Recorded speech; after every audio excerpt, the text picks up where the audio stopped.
संवाद यात्रा बांका से हम लोग अपने नेता प्रतिपक्ष तेजस्वी यादव को मजबूती करके अपने विधानसभा में भेजने का काम करेंगे। अपने संगठन को बहुत मजबूती से सहयोग करेंगे और सहयोग कर कर उनको बांका विधानसभा के पांचों सीट से आरजेडी को भारी मतों से विजयी कराकर उनको हम लोग अपना समर्थन देंगे। उद्देश्य क्या उद्देश्य? हमारा उद्देश्य है बांका जैसे जगह में एक ऐसे कैंडिडेट का सिलेक्शन उनसे करने को बोलेंगे जो इंटेलेक्चुअल क्लास पर्सन हो, और इंटेलेक्चुअल क्लास पर्सन यदि उनके साथ यदि रहेंगे तो उनकी पार्टी, उनके संगठन, उनके सारे कार्य को बखूबी बढ़िया ढंग से निभाएंगे। किसी भी जगह आप जाएंगे तो हर जगह आपको पढ़े लिखे लोग मिलेंगे, और जो भी पढ़े लिखे लोग होंगे अच्छा दिशा निर्देश ही देंगे। तो इसलिए बांका का कैंडिडेट ऐसा हो, बांका विधानसभा का हमारे यहाँ पर बहुत सारे इंटेलेक्चुअल क्लास पर्सन है, उन लोगों को टिकट दिया जाए, उन लोगों को यहाँ पे कैंडिडेट बनाया जाए जो आपके गवर्नमेंट चलाने में आपको सहयोग करें। नाम क्या हुआ सर? पारस कुमार। सर क्या नाम हुआ? अजहर करीम, एडवोकेट अजहर करीम। सर कल संवाद यात्रा तेजस्वी यादव के निकलने वाला, क्या उद्देश्य है?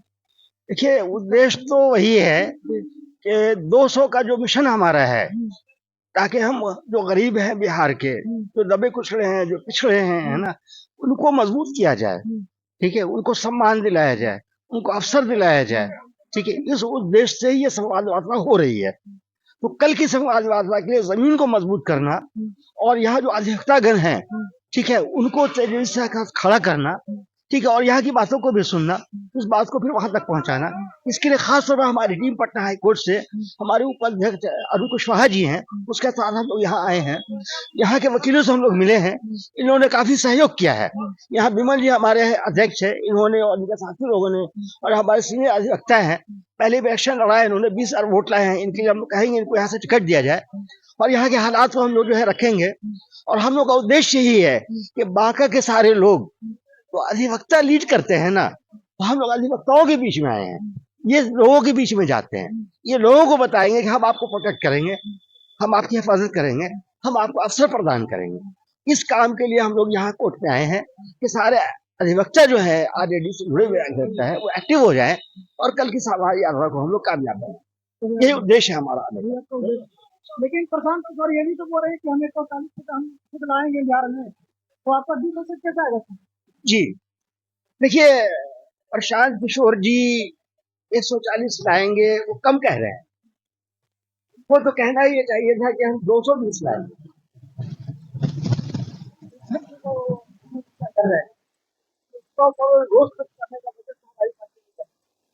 हमारी पार्टी तो गरीबों की पार्टी है। ठीक है ना, 100 करोड़ रुपया रोज तो खर्च नहीं कर सकते, सब सुनते हैं।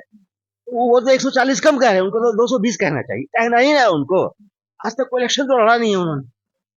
कल कहा थे वो, परसों कहा थे वो, आप भी जानते हैं, हम भी जानते हैं। तो वो सब कहने वाली बातें हैं, कहने पर कोई पाबंदी नहीं, कोई कुछ भी कह सकता है। लेकिन हम प्रशांत किशोर जी की बात नहीं करेंगे, हम तेजस्वी जी की बात करेंगे, हम लालू जी की बात करेंगे। लालू जी ने जो कहा, ठीक है, वो करके दिखाया। लालू जी ने कहा हम आपको आजादी देंगे, शोषण से तो आजाद कराया। लालू जी ने कहा हम आपको सम्मान दिलाएंगे, ठीक है, आंख में आंख कर बात करने का हिम्मत देंगे, वो कराया इन्होंने, उन्होंने किया। इसी सब कारणों से लालू जी को प्रताड़ित किया गया, क्योंकि जुडिशरी उनके हाथ में है। इसलिए हमारे अरुण कुशवाहा जी बराबर इस बात को कहते हैं कि जब तक जुडिशरी में संपूर्ण आरक्षण लागू नहीं होगा, हम इस शोषण से नहीं बच सकते हैं। हम ईडी सीबीआई से नहीं बच सकते हैं, हम मुख्यमंत्री बन सकते हैं लेकिन उससे नहीं बच सकते। उसके लिए अरुण कुशवाहा जी हमारे कहते हैं कि हमारा जो आरक्षण पॉलिसी है, संपूर्ण आरक्षण की पॉलिसी पर हमारी पार्टी को काम करना चाहिए। एक बात मैं और कहूंगा आपके माध्यम से, ठीक है, हमारा मानना है कि हमारे जो पार्टी के मुख्य प्रवक्ता हो वो अरुण कुशवाहा जी हो, अगले 10 साल के लिए। जी, अरुण कुशवाहा जी हो, क्योंकि खुद लॉयर हैं। आप जानते हैं कि हर क्रांति को लॉयर ने लीड किया है। तो अब ये अगले दौर की क्रांति है, जो बिहार में क्रांति आई थी 1990 में, लालू जी लेकर आए थे। अब उनका बेटा तेजस्वी है। अब जो क्रांति का सेकंड फेज चल रहा है, इस सेकंड फेज को जो आई चाहिए, आंख चाहिए, विजन चाहिए, ठीक ना, वो लॉ से मिलेगा, लॉयर से मिलेगा। ठीक है, हमारा मानना है, हमारा कहना है, जिस तरह से मेहनत कर रहे हैं, जिस तरह इनके कहने पर हम लोग पटना हाई कोर्ट से चल के यहाँ आए हैं, और जिस तरह यहाँ के एडवोकेट लोगों ने साथ दिया है, हम अप्रिशिएट करते हैं। तो हमारा मानना है कि इनको मुख्य प्रवक्ता बनाया जाए, ताकि पार्टी का सही चेहरा पूरे बिहार के आवाम के सामने आए। सर क्या उद्देश्य है आपका? क्या नाम? उद्देश्य ये है विजयश्री यादव। बोलिए क्या उद्देश्य? उद्देश्य यह है कि यहाँ एक अच्छी और मजबूत सरकार हो। यहाँ चरम सीमा पर भ्रष्टाचार, अभी मजबूत सरकार नहीं है। मजबूत सरकार है, यहाँ चरम सीमा पर भ्रष्टाचार हो रहा है। क्या भ्रष्टाचार हो रहा है? क्या नहीं हो रहा है? कोई ऑफिस ऐसा नहीं है जहाँ की कोई कार्य नहीं होता बिना पैसे का, बिना पैसा का मतलब नहीं होता। कुछ नहीं होता है। महंगाई चरम सीमा पर है। तो लालू यादव जी का आएगा सरकार तो सब ठीक हो जाएगा। होगा, क्यों नहीं होगा? पहले भी किए थे, कभी भी करेंगे। और यहाँ पे कुछ लोग भी हैं जिनसे हम पूछेंगे, सर आपको यहाँ बोला जा रहा है कि यहाँ से आपको सीट दिया जाए, तो क्या आपको लगता है कि आरजेडी को आपका सीट यहाँ पे मिल सकता है? ठीक है, ये तो ऊपर वाले जो विचार करेंगे उसी पर आपका आपके जो आप जिस तरह से काम कर रहे हैं लोगों के बीच में, तो आपका तो कुछ लगता होगा ना क्या? जिस तरह से मेहनत कर रहे हैं तो मिलना चाहिए हम लोगों मिलना को, चाहिए। लेकिन ये तो नहीं है कि कोई गारंटी नहीं है। अब जो आला कमांड करेंगे उस पर डिपेंड करेगा। कल संवाद यात्रा कल उनका जो आज आज आज संवाददाता में संवाद सम्मेलन करने जब आ रहे हैं तेजस्वी जी, तो वे लोगों को जगाने के लिए आ रहे हैं कि आपको जो जो अपना अधिकार है उसके प्रति जागरूक होइए, नहीं तो सब आप समाज में दबे कुचले ही रह जाएंगे। और ऊपर वाले जो लोग हैं जो कि पूंजीपति हैं, सामंतवादी हैं, वो कभी आपको पनपने नहीं देंगे। यही संवाद लेकर के लोगों को जगाने के लिए, दलित पिछड़ा सब लोगों को, अल्पसंख्यक लोगों को जगाने के लिए माननीय तेजस्वी यादव जी यहाँ से यात्रा आरंभ कर रहे हैं, संवाद यात्रा, ताकि लोग जागरूक हो गए अपने कर्तव्य के प्रति हो कि उनको जो संविधान में अधिकार दिया गया है उस अधिकार के प्रति जो है वो अपनी लड़ाई लड़े और उसको हासिल करे। नहीं तो हम लोग सब दिन जिस तरह पीछे रह गए हैं उसी दिन पीछे ही रह जाएंगे।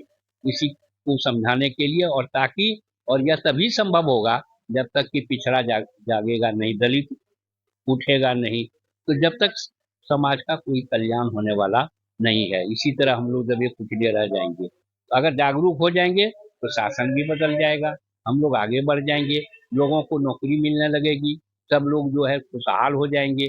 और जब तक हम लड़ाई नहीं लड़ेंगे तो यह होने वाला भी नहीं है। इसलिए हम लोगों का 225 का जो मिशन है उसमें है कि गरीबों को आगे बढ़ावें, जागरूक करें, उनको अपने अधिकार के प्रति उसको सचेत करें, ताकि वे अपने अधिकार को समझें, अपने कर्तव्य को समझें, और उस कर्तव्य को अगर जब समझ जाएंगे तो स्वतः सरकार बदल जाएगी और गरीबों की सरकार यहाँ आ जाएगी, सब जन कल्याण होते रहेगा।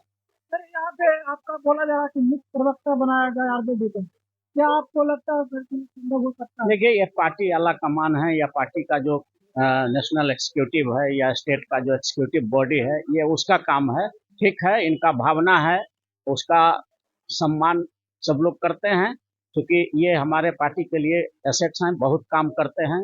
जाने अनजाने जहाँ कहीं भी कहा जाता है हमारे सिद्दीकी साहब वहाँ हाजिर रहते हैं। तो इसलिए ये इनका प्रस्ताव है, इस पर जो विचार होगा वो पार्टी आला कमान करेगी, वो हम लोग मानेंगे। आपको क्या ये भी बोला जाता है विकास संसदीय बातों का नहीं रखते हैं? बिल्कुल, हम आपको मौका मिलना चाहिए। नहीं, वो ऐसा हम नहीं कह सकते हैं। अगर पब्लिक या वकीलों का डिमांड है तो उसके लिए हमको कुछ नहीं कहना है। अगर वकील लोग बोलते हैं तो हम अपने तरफ से ये नहीं कह सकते कि हमको कुछ क्या कहा जाए। हम जहाँ हैं वहाँ भी ठीक ही उपाध्यक्ष हैं प्रदेश के, लीगल सेल के, अधिवक्ता प्रकोष्ठ के, तो वहाँ भी हम संतुष्ट हैं। प्रवक्ता बना देंगे तो वहाँ भी संतुष्ट रहेंगे।